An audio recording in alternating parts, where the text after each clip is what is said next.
and good day. My name is Jürgen Steinmetz from eTurboNews, and this is a breaking news update.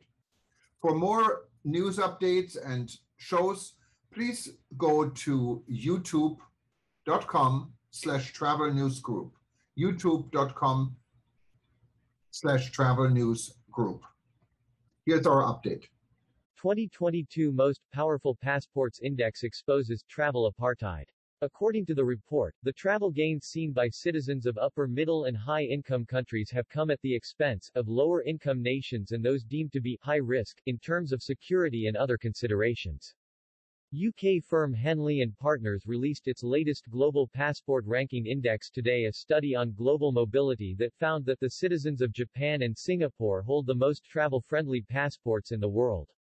Without accounting for COVID-19 restrictions, the rankings for early 2022 mean that Japanese and Singaporeans can apparently access 192 countries without a visa. Another Asian country, South Korea, is tied with Germany for second place on the list of 199 countries. The rest of the top 10 are dominated by EU nations, with the UK and US ranked 6th, and Australia, Canada, and Eastern European countries rounding out the highest performers. The ranking warned of COVID-19 restrictions worsening travel apartheid between rich and poor countries, and a growing gap in travel freedoms enjoyed by rich nations versus those afforded to poor ones. According to the report, the travel gains seen by citizens of upper middle and high-income countries have come at the expense of lower-income nations and those deemed to be high risk in terms of security and other considerations.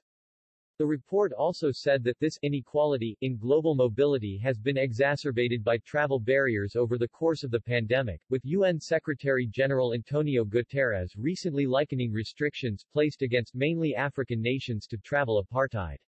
Expensive requirements associated with international travel institutionalize inequality and discrimination, said Mahari Tadal Maru, a part-time professor at the Migration Policy Center at the European University Institute, adding that developed nations did not always share the developing world's willingness to respond to changing circumstances. COVID-19 and its interplay with instability and inequality has highlighted and exacerbated the shocking disparity in international mobility between wealthy developed nations and their poorer counterparts, Mahari added.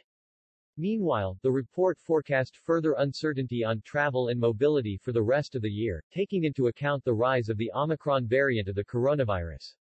The emergence of such a robust new strain was a major geopolitical failure on the part of the US, UK, and the EU for not providing better funding and vaccine supplies to southern Africa, according to comments by Columbia University professor Misha Glenny accompanying the report.